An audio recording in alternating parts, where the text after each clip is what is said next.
There's this older white lady, and she saw me and she was like, all your people carry diseases, get away from me.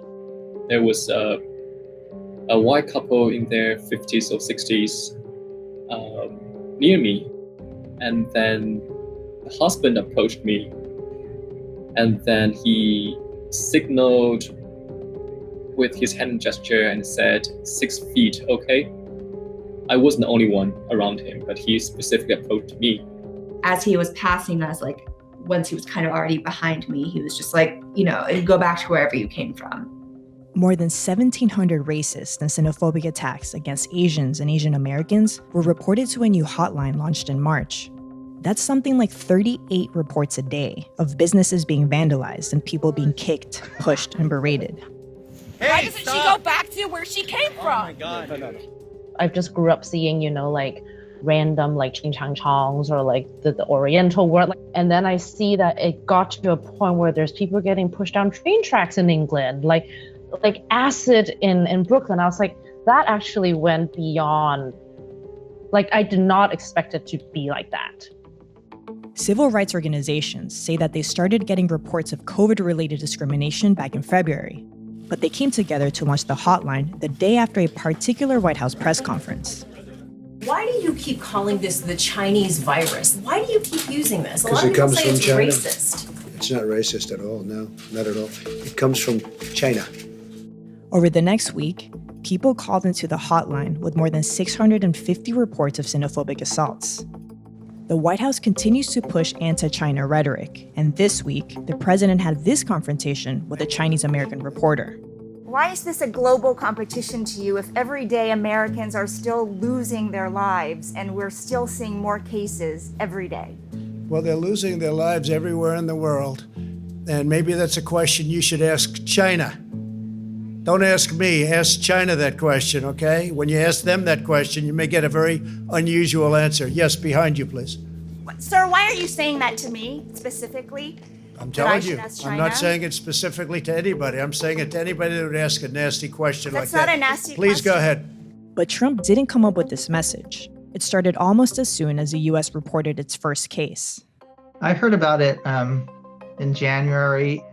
Dr. Russell Zheng is a fifth-generation Chinese-American who helped launch the hotline. Once Asians get stigmatized, and then they get harassed and they get attacked. So it's a clear connection.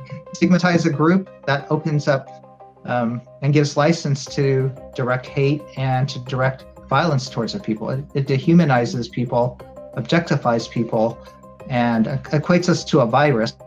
The U.S. has a long history of blaming disease on Asian communities.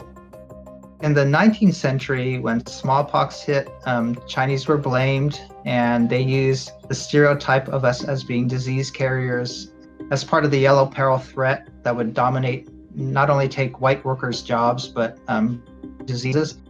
They used health policies as a reason to detain people and then to deport them. In 1900, the bubonic plague hit the U.S., and they actually burned down all of Honolulu, Chinatown. So throughout Asian American history, pandemics have been used to exclude, to quarantine, to detain, and deport Asians. Asians who live in the U.S. are a protected class, which makes these attacks hate crimes. But there's no specific policy to protect them now. So a group of 16 Democratic senators asked the Department of Justice to, quote, take concrete steps to address a disturbing increase in anti-Asian discrimination. But there's no law to get people to forget what they've heard from the president, that there's someone to blame or that they themselves are to blame. I think that's the underlying, sort of pain every time something like that happens. It's like, you're only American in this very conditional way, and in certain circumstances and like environments can you be American, and otherwise your belonging can be questioned basically at every turn, and then there's no amount of time or like familiarity with a place or anything that you could achieve to like get past that. Advocacy groups worry that once stay-at-home orders are relaxed, there will be even more reports of hate crimes and assaults. As unemployment grows And as politicians make US-China relations a campaign issue, and as the deaths from COVID-19 mount, I think the anger and the fear is only going to increase. My big fear is when lockdown ends, these cases are going to surge because there's so many just even when no one's going out. What's it going to be like when everyone goes back out?